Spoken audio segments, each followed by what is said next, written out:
Podcast Trivium juntou-se à Academia Fundamento na promoção de um ciclo de 3 conferências sobre a liberdade. Esta segunda conferência teve como tema os desafios à liberdade cristã e contou com a presença dos oradores Miguel Morgado, que falou sobre os desafios políticos, e Francisco Mendes Correia, que falou sobre os desafios jurídicos à liberdade cristã. Convidamos a que sigam o Instagram da Academia Fundamento, cujo link podem encontrar na descrição do vídeo, e que se inscrevam e participem na semana de formação de verão que está a ser preparada entre os dias 20 e 25 de julho. Esperemos que gostem.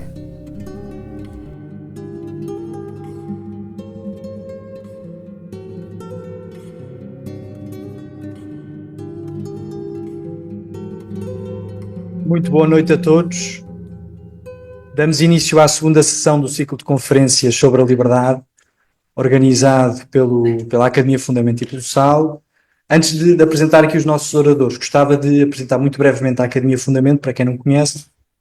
A Academia Fundamento é uma iniciativa, um projeto cultural católico que nasce de uma ambição muito modesta. A ambição é criar uma corrente de pensamento católico capaz de conquistar a cultura portuguesa. Esta ambição é uma ambição que vem da constatação de um problema. Na nossa opinião, a cultura portuguesa, ou aquilo que passa por alta cultura portuguesa hoje, está num estado de putrefação avançada que nos preocupa muito e que, em muitas circunstâncias, nos envergonha lá fora. Parece-nos que este estado de putrefação cultural vem de um facto, o facto da cultura portuguesa ou das elites se terem descristianizado num passado recente. Se nós olharmos para aquilo que passa por cultura em Portugal hoje, encontramos com algumas exceções, mas encontramos na sua maioria conjunto, uma espécie de miasma mais ou menos medonho de objetos e iniciativas culturais que já nem se tentam aproximar do belo e do verdadeiro. Dou só 2 exemplos que eu acho que são muito ilustrativos deste fenómeno que nos preocupa.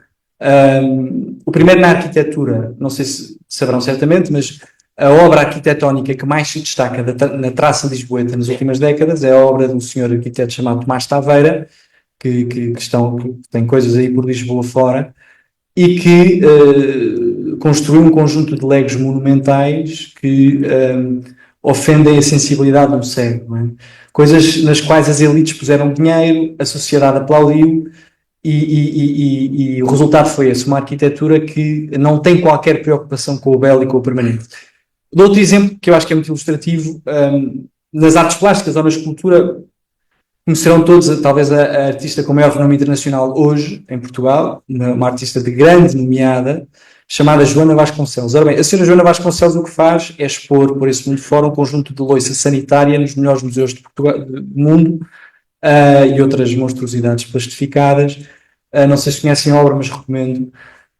E põe lá o carimbo de Portugal, claro. Não sei se sabem, mas a Joana Vasconcelos tem neste momento parte da sua obra exposta no museu, no Palácio do Duque de Alba, em Madrid.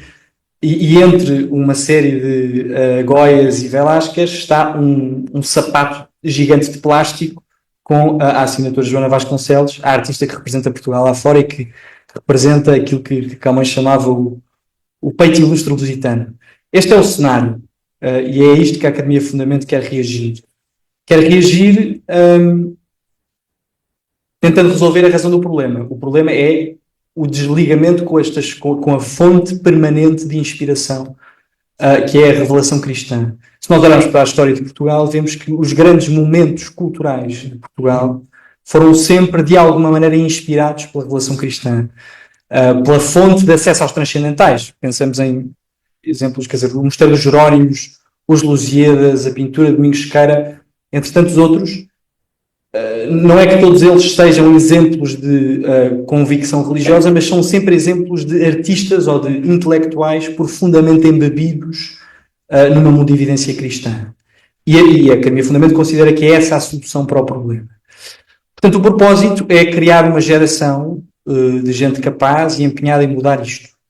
em criar uma nova cultura que quase de uma maneira gramsciana, que cria uma nova hegemonia cultural. Este ciclo de conferências é um ponto de partida nesse sentido, e eu acho que escolhemos o tema da liberdade porque é exatamente uma espécie de símbolo que capta bem a missão ou o propósito da Academia Fundamento. A liberdade é um conceito antigo, podemos dizer que é um legado cristão, que vem já já da antiguidade, mas São Paulo fala da liberdade dos filhos de Deus, que vem depois da escravidão do pecado, na carta aos Gálatas, e é um conceito antigo, mas que hoje em dia serve de mote da modernidade e da contemporaneidade. Portanto, aquilo que aconteceu hoje foi o abastardamento do conceito de liberdade, que é hoje usado para incentivar aquilo que destrói a alma e para desdenhar, dificultar, muitas vezes proibir aquilo que edifica a alma.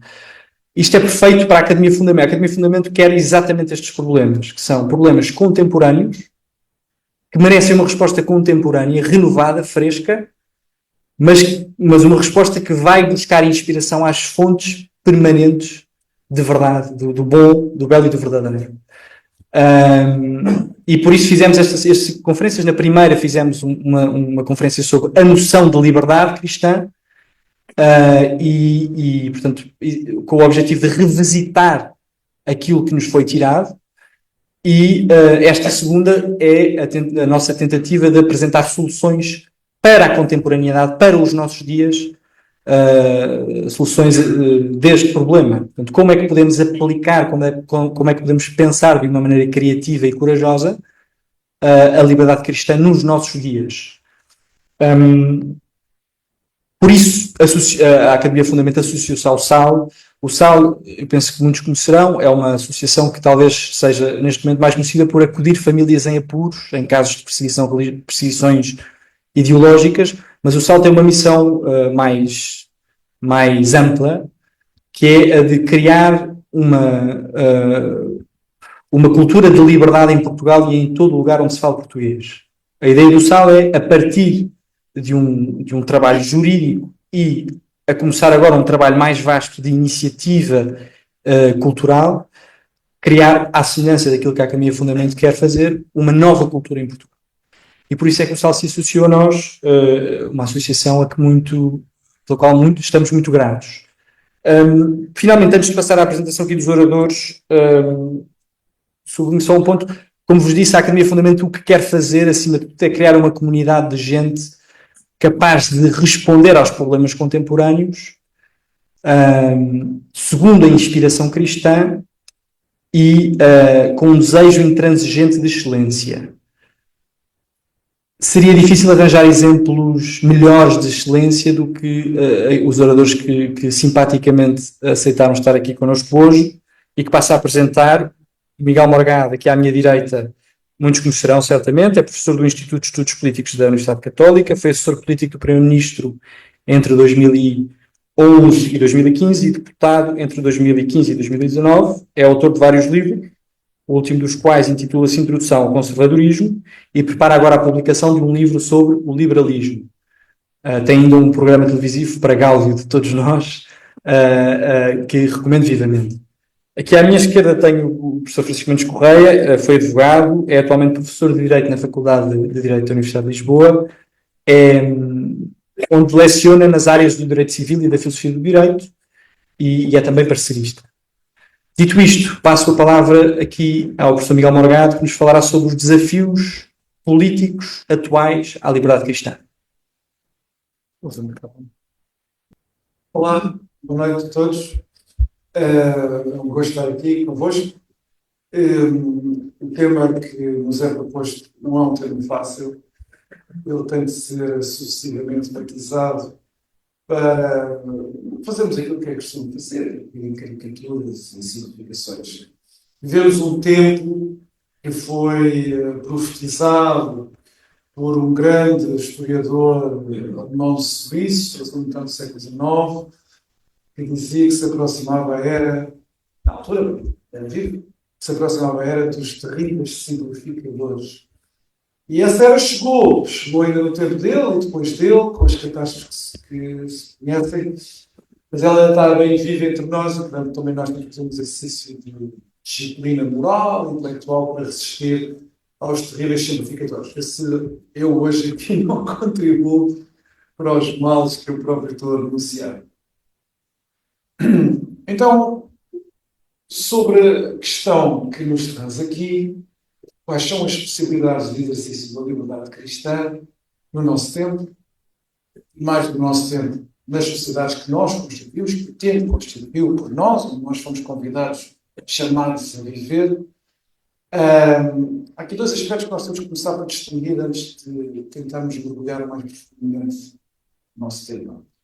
O primeiro é o que é que significa pensar as possibilidades de exercício da liberdade cristã. Porque a liberdade cristã, neste contexto, pode ser vista de duas maneiras. Primeiro, aquilo que ela é, isto é, uma parte integrante de uma religião nova que apareceu há 2000 anos, que se afirmou desde o primeiro momento, com muitas tensões. E essas tensões provocadas por ter-se afirmado desde o primeiro momento como uma religião da liberdade. Uma religião do amor, em primeiro lugar, mas da liberdade logo a seguir. Mas também pode querer dizer outra coisa, que é um problema que os cristãos, desde a fundação da sua religião, enfrentaram. Às vezes com mais frequência, outras vezes com menos frequência. Com particular crueldade em umas áreas do mundo, com mais severidade em outras áreas do mundo, mas que foi a impossibilidade de viver cristamente na sua própria sociedade. Há aqui duas dimensões que, apesar de tudo, é preciso distinguir. Esse é o respeito dos direitos. Agora, para nós pensarmos este problema, que basicamente é se existe um conflito mais ou menos insanável entre as exigências políticas, psicológicas e morais do regime em que vivemos, que é um regime das liberdades, se existe um conflito insanável entre esse regime das liberdades e viver cristamente, com tudo que sentido. Não a conformidade exterior aos ritos do cristianismo, não a identificação estatística com um cristianismo cultural vago, que até dispensa o culto, os ritos e a própria crença, mas viver cristamente, autenticamente como um cristão. E como toda a gente sabe, em muitas regiões do mundo hoje isso é extraordinariamente difícil, muito mais difícil do que qualquer regime das liberdades. Foi no passado também muito difícil. Mas temos de pensar qual é o problema que nos aflige hoje, nas circunstâncias que são as nossas. Para isso, nós temos que começar a pensar, ou temos que começar por pensar que este conflito nasceu há muito tempo.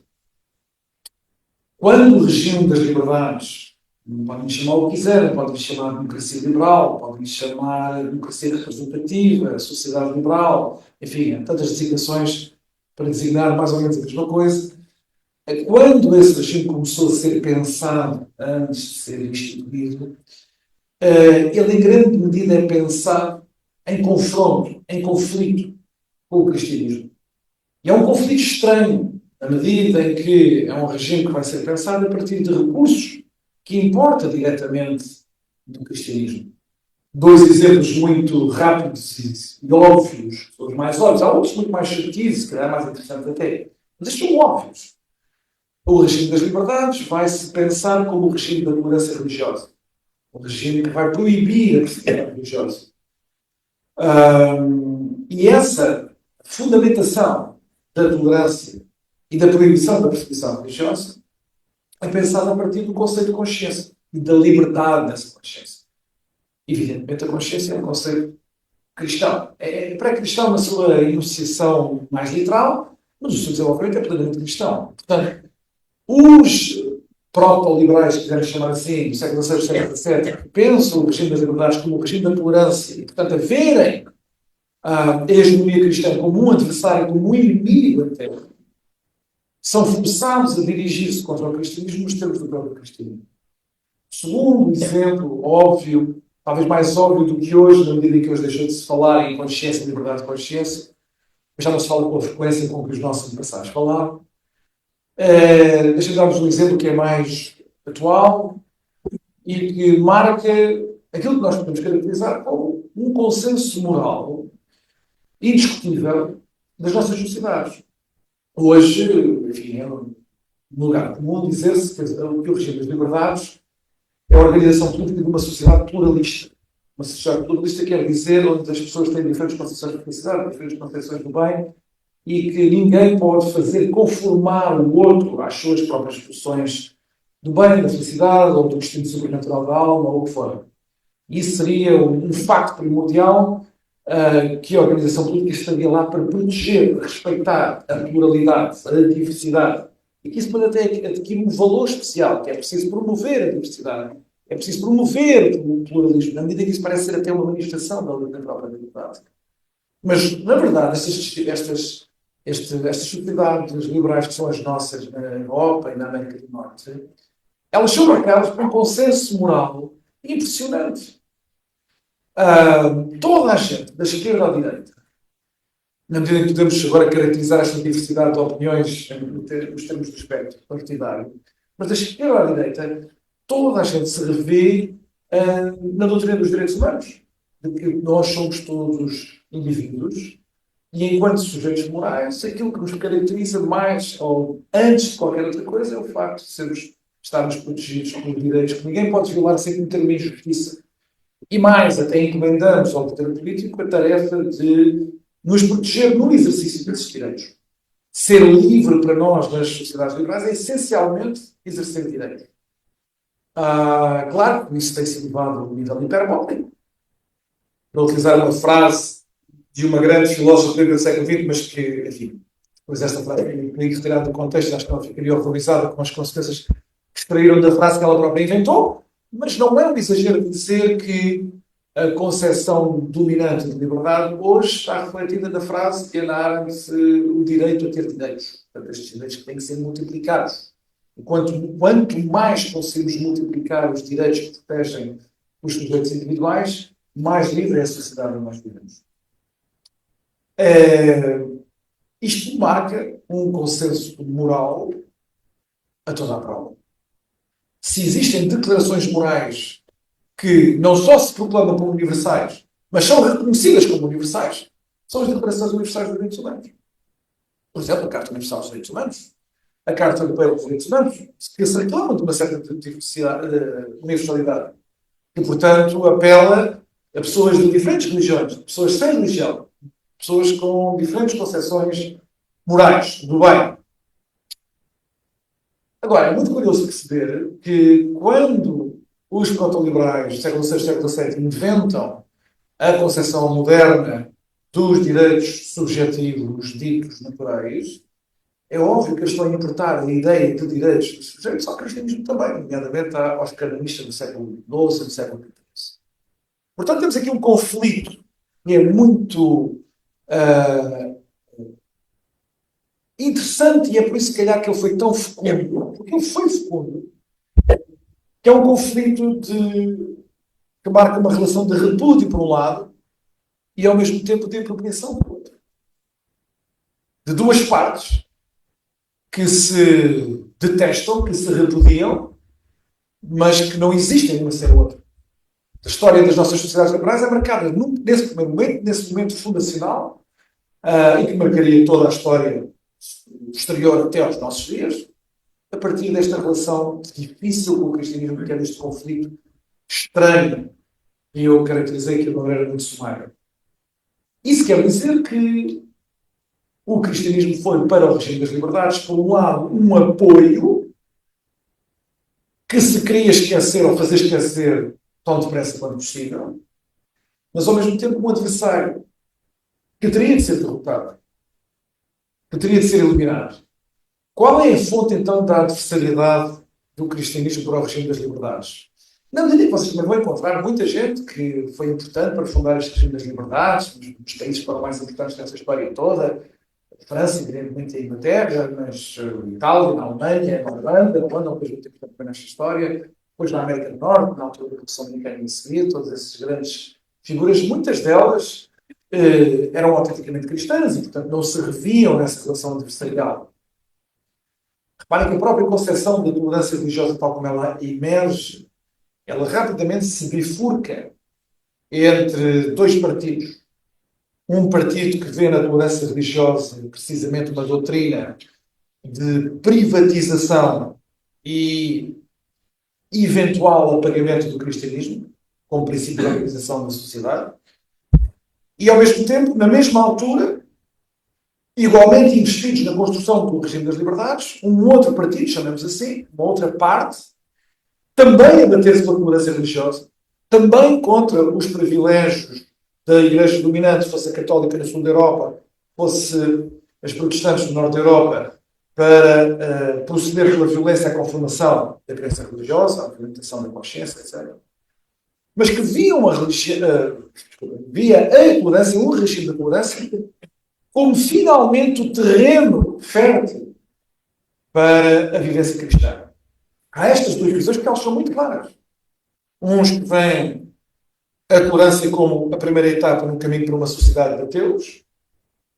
Isso também é muito claro, em vários autores do século XVII, sobretudo no século XVII, século XVIII. E outros seus contemporâneos que defendem que, pelo contrário, a uniformidade religiosa, a institucionalização consagrada do poder político de uma confissão religiosa esmaga a religião. Porque por razões também que eram também bastante razoáveis, porque a uniformidade fazia com que as pessoas amolecessem nas suas convicções, que a autenticidade religiosa fosse substituída por uma mera conformação que passava de geração em geração. Quando, na verdade, se houvesse competição, ideia liberal de competição, ideia liberal de concorrência entre as diferentes igrejas, isso aguçaria a relação de cada um e de cada comunidade com Deus, com os ensinamentos das Sagradas Escrituras, e por aí adiante, essa ideia da concorrência. Isso é muito importante, por exemplo, para formar a sociedade americana a partir do século XIX em diante. A multiplicação de igrejas, não para elas se tornarem todas elas mais fracas, mas para todas elas, no seu somatório, tornarem finalmente uma sociedade cristã. Os puritanos que emigram para a América no século XVII consideram que a Europa está perdida para o cristianismo, por influência das suas igrejas dominantes. Na Europa do Sul, a Igreja Católica, na Europa do Norte, as igrejas protestantes. E, portanto, a possibilidade de encontrar na América a terra de Deus, a terra que é prometida para os fiéis poderem finalmente adorar Deus em toda a sua plenitude, tem como condição essa tolerância com promoção da concorrência, então, uma espécie de mercado. Essa ideia é muito interessante. E é muito importante se compreender a América hoje, embora também isso seja a desconhecer na América. Bem, mas então, para acelerar esta história toda, se havia esses dois partidos, há um deles que acaba por triunfar na auto-interpretação do regime das liberdades. E é o primeiro. Quer dizer, o primeiro que vê o caminho, o único caminho de salvaguarda das liberdades, como o da secularização, portanto, um passo já à frente da mera tolerância, o da secularização, o da privatização da religião, quer dizer, negar à religião uma relevância pública, negar à religião ser aquilo que a religião tinha sido desde sempre, desde os tempos pré-cristãos até, por exemplo, nas cidades gregas ou em Roma, um princípio da organização pública da sociedade. Esse era o objetivo, de negar à religião esse papel, essa função. Mas havia um outro propósito mais inerente à própria dinâmica do regime das liberdades, que, a meu ver, acabaria por funcionar como um verdadeiro fator decisivo para ter sido o primeiro partido a triunfar e não o segundo. Quer dizer que o regime das liberdades assumiria a sua relação adversarial com a religião de uma maneira muito mais frontal do que o segundo partido gostaria. E a razão, a meu ver, é esta. Tal como o cristianismo ensina, e os proto-liberais vão radicalizar, uma ideia que os proto-liberais irão secularizar e radicalizar, nós somos indivíduos. Neste caso, indivíduos enquanto responsáveis pelo próprio exercício da liberdade.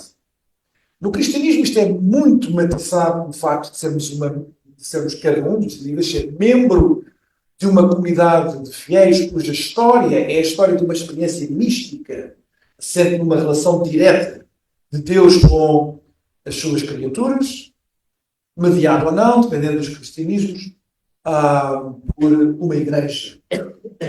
Mas, na verdade, o que os proto-liberais dizem é que esta é a única realidade moral pela qual a política pode responder. O facto de sermos todos indivíduos. Sermos todos indivíduos responsáveis pelas nossas escolhas e pelo exercício da nossa liberdade. Mas isso levaria e levou a que a religião aparecesse à construção do regime das liberdades como uma instância de limitação, de essencial limitação. Limitação a quê? Se nós somos apenas indivíduos, sujeitos de direitos, cuja existência tem um único significado político, que é o exercício desses direitos como afirmação da liberdade, então cada indivíduo é soberano sobre si mesmo.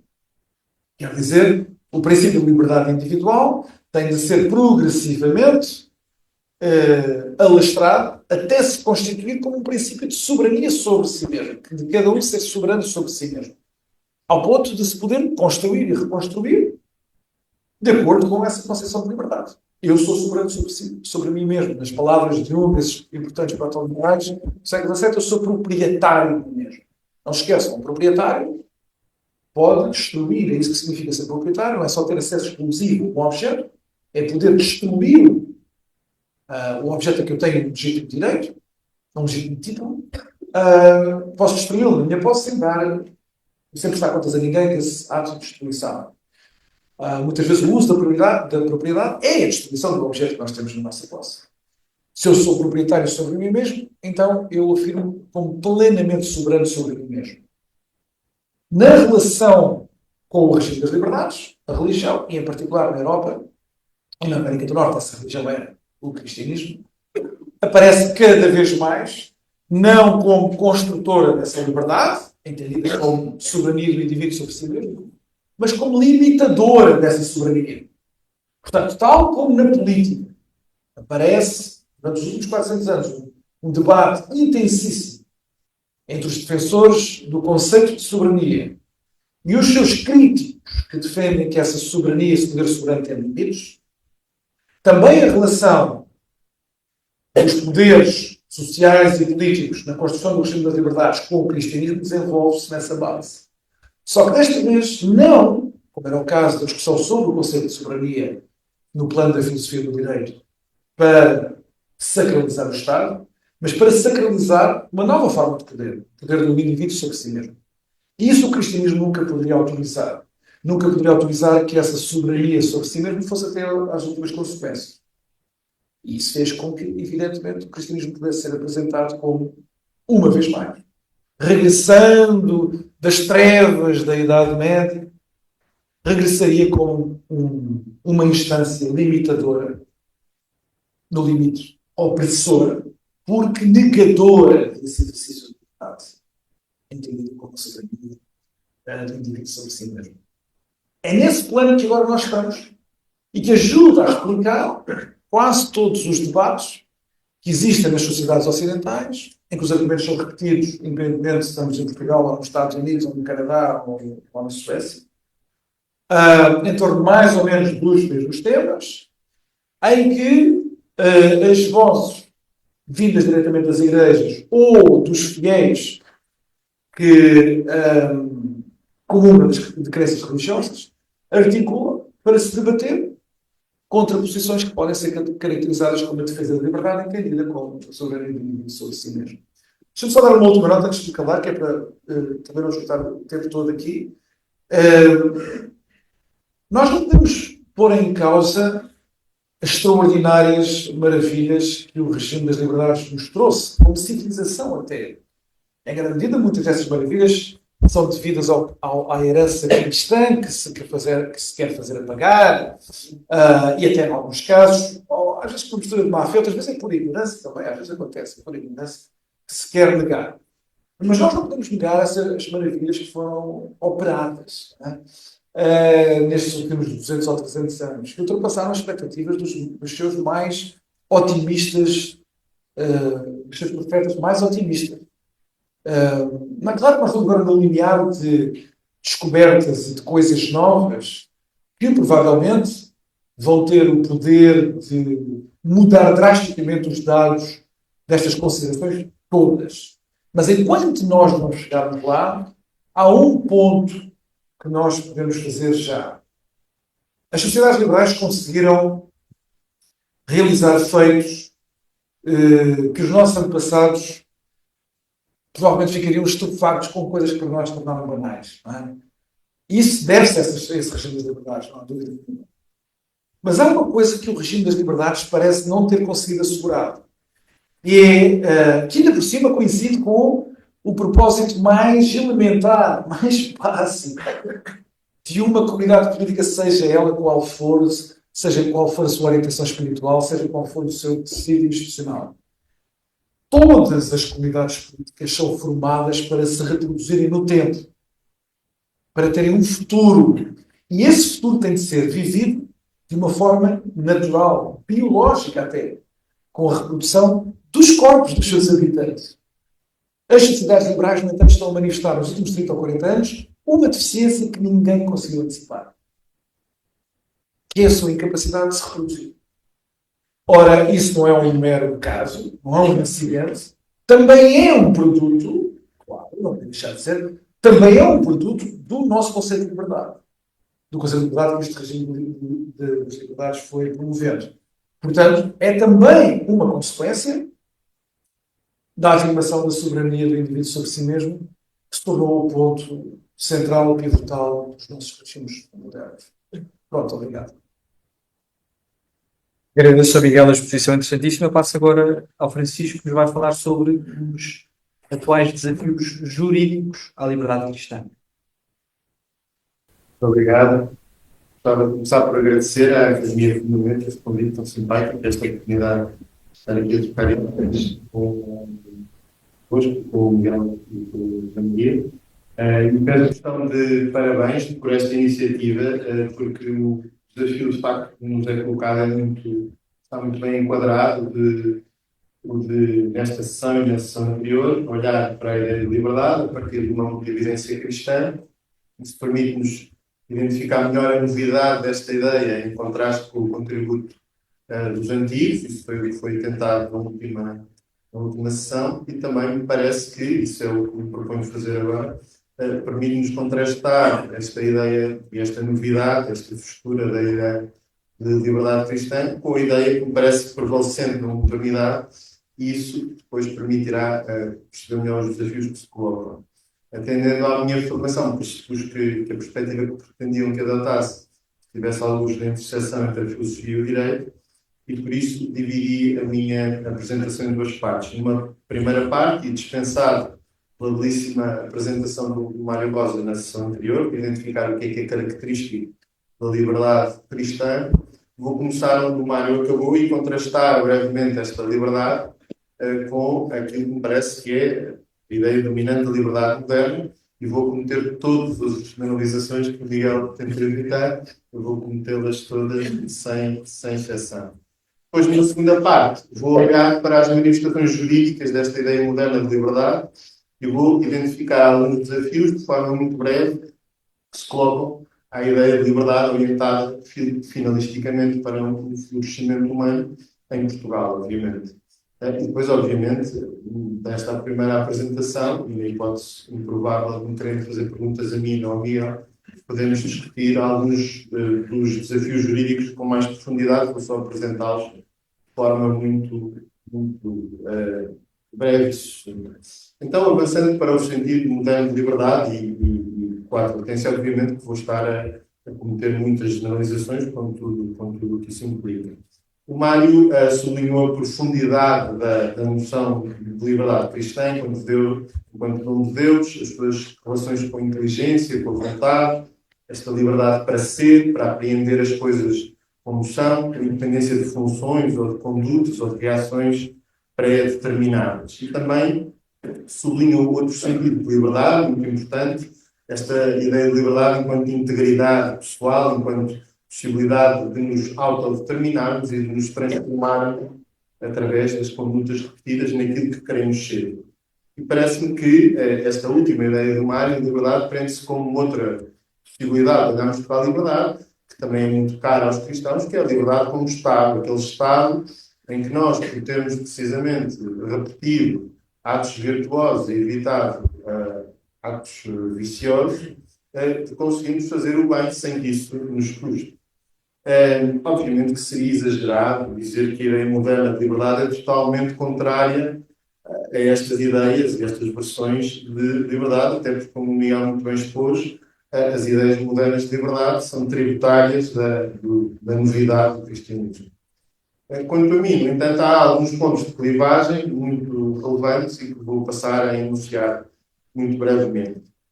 Parece-me que a modernidade, se há uma caracterização geral que se pode fazer, interessa sobretudo pela ideia de liberdade como permissão, pela positiva como possibilidade de escolher entre alternativas, pela negativa como a total ausência de restrições externas, quer sejam sociais, culturais, jurídicas ou políticas.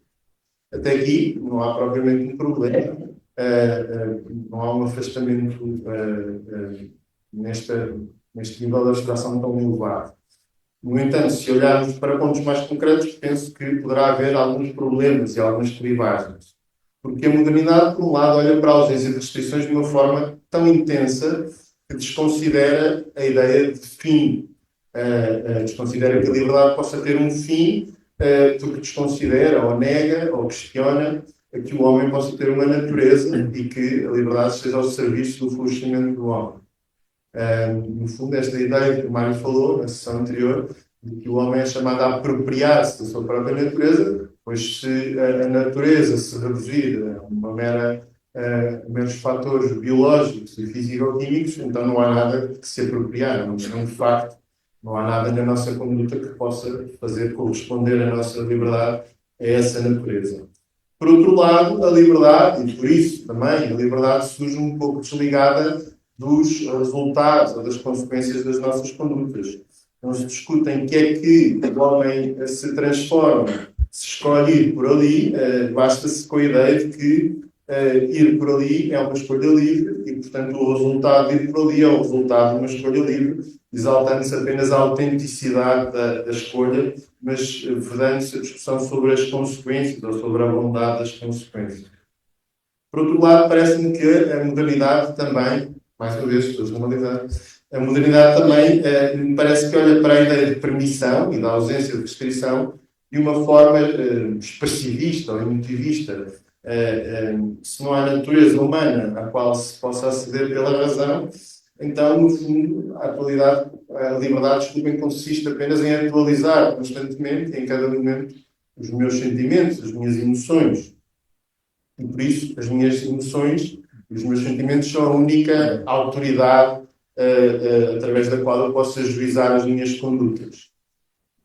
Também parece que a liberdade, como o Miguel também sugeriu, olha para a liberdade de uma forma individualista. A forma como eu exerço a minha liberdade é uma questão que apenas me concerne a mim e não há forma como eu dou aos outros, como eu estabeleço relações com os outros, porque não devo nada aos outros, sou soberano de mim mesmo.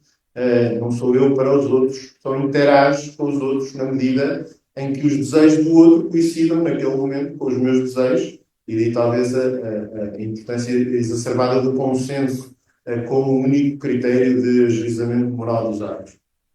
Também parece que a modernidade olha para a liberdade de uma forma atomística. É uma atualização de momento a momento, mas esse momento é desconsiderado dos exercícios anteriores da liberdade e da forma como o exercício em cada momento condiciona o ato de liberdade que eu vou exercer a seguir, como se eu não me fosse constituindo através das condutas que vou adotando. E por isso, no fundo, parece-me que todas estas características da modernidade levam a que haja uma certa tendência para evitar discussões sobre o ajuizamento moral das condutas humanas. Ou seja, admitem-se todas as alternativas possíveis do ponto de vista físico, sem que possa haver alguma restrição. E isso também quer dizer que as restrições não podem advir de práticas culturais, de discurso do outro, porque qualquer restrição é vista como uma restrição à liberdade de permissão.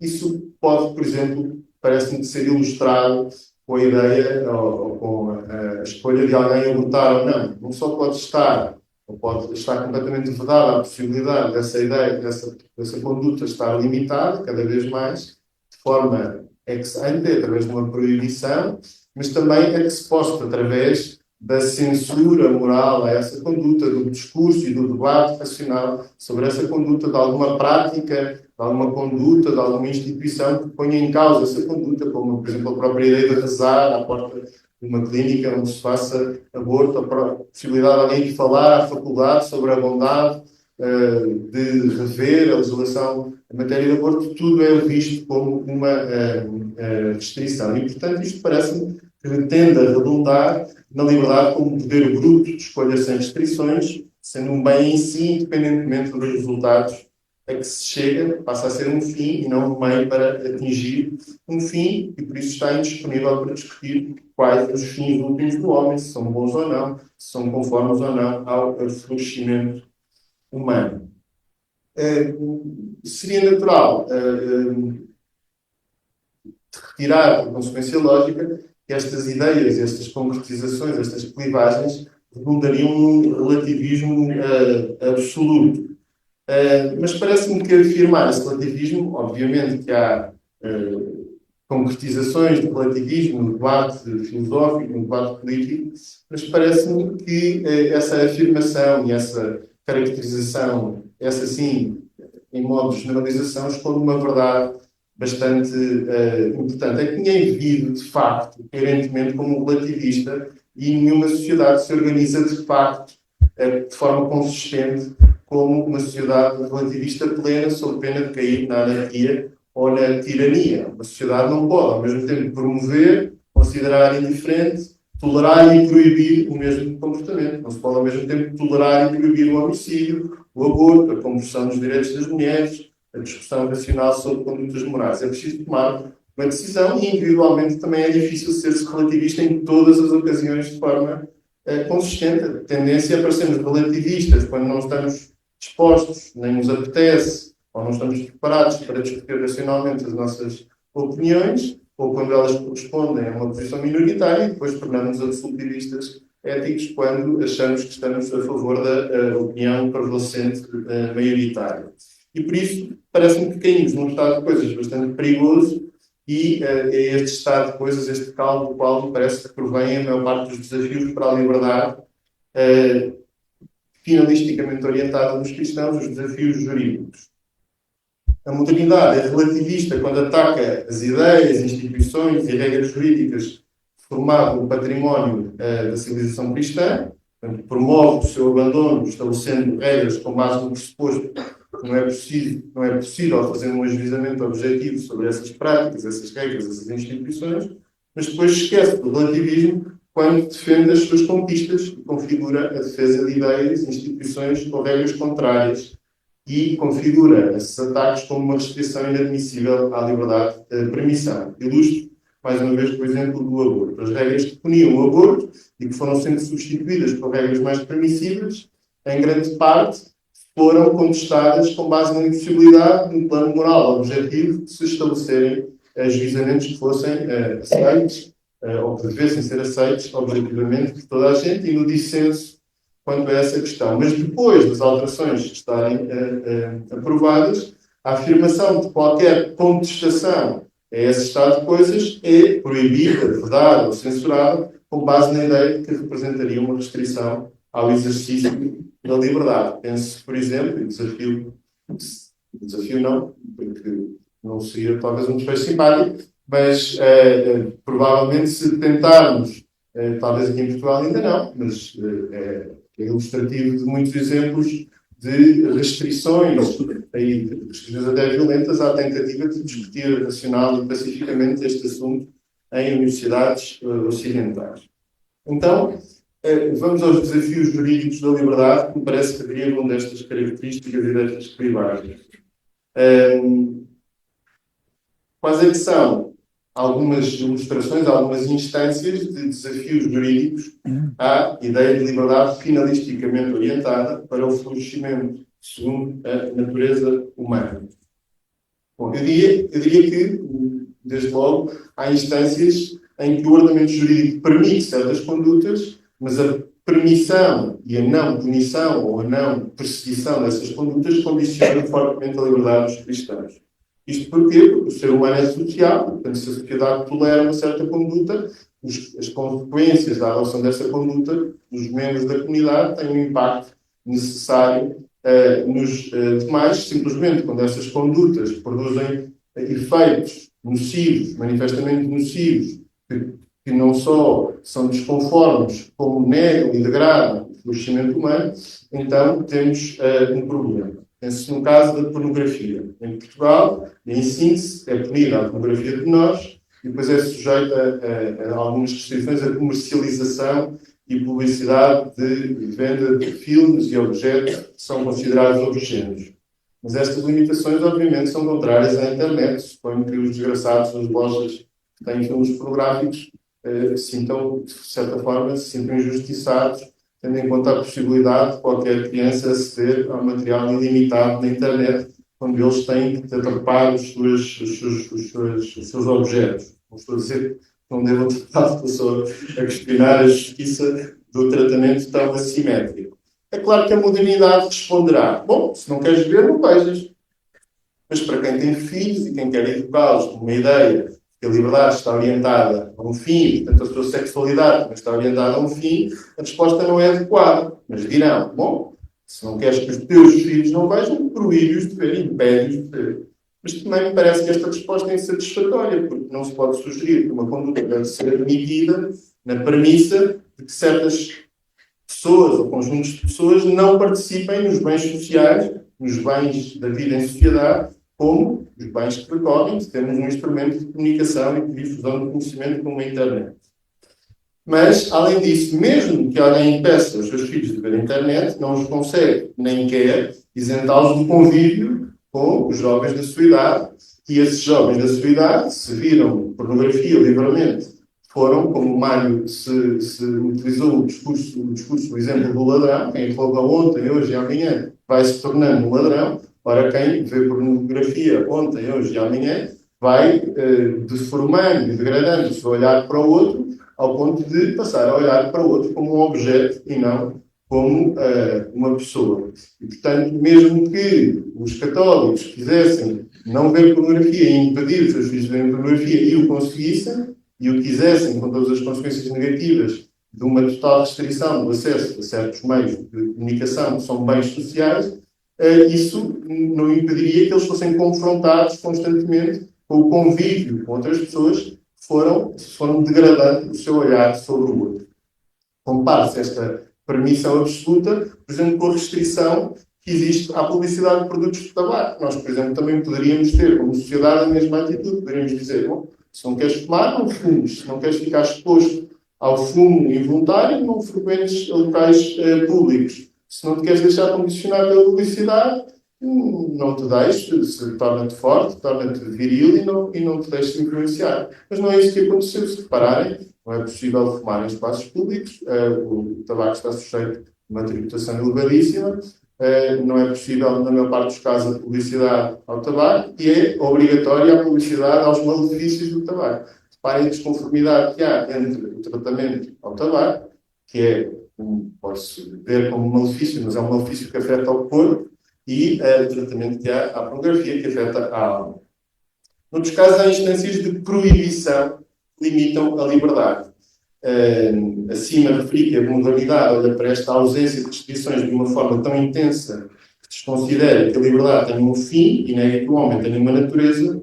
Esta desconfiança sobre a natureza do homem criou as condições para o desenvolvimento de outras ideias perigosas. Parece-me, por exemplo, mais claro hoje em dia da teoria de género, ou das teorias de género.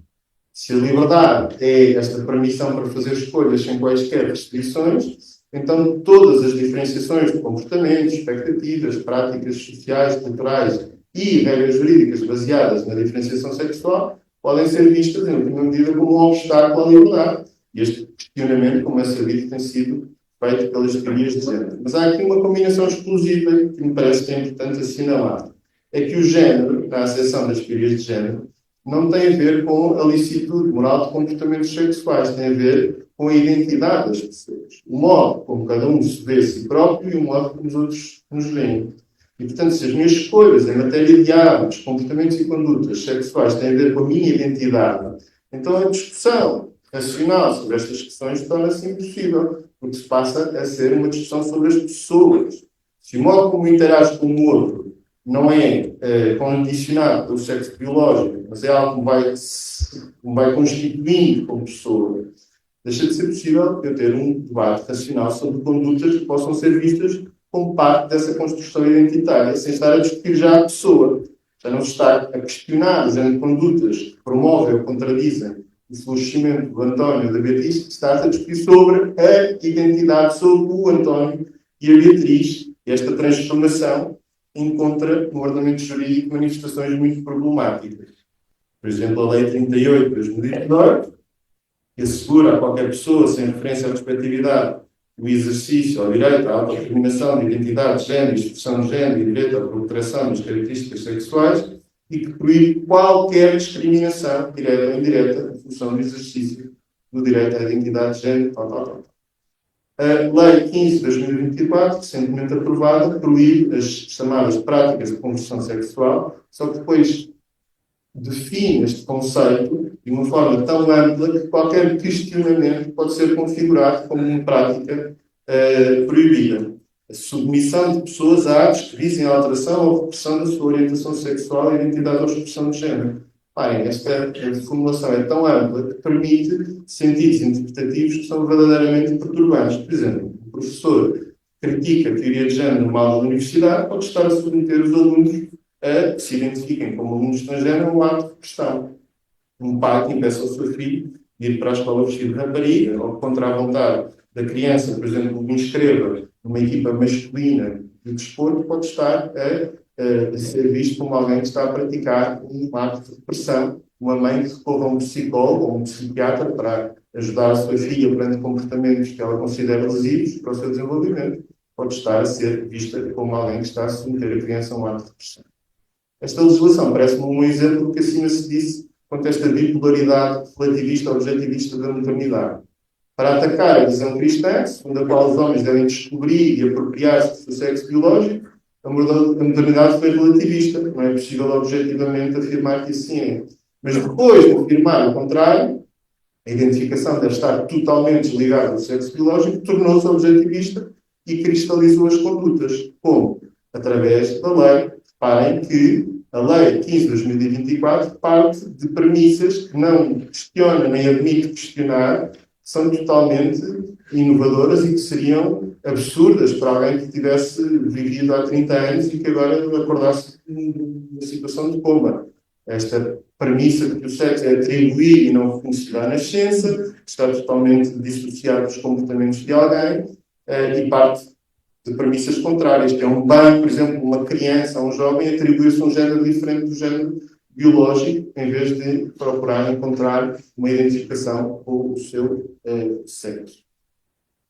Além disso, há instâncias de imposição de condutas. A ideologia de género também fornece exemplos de imposição jurídica de condutas ou comportamentos.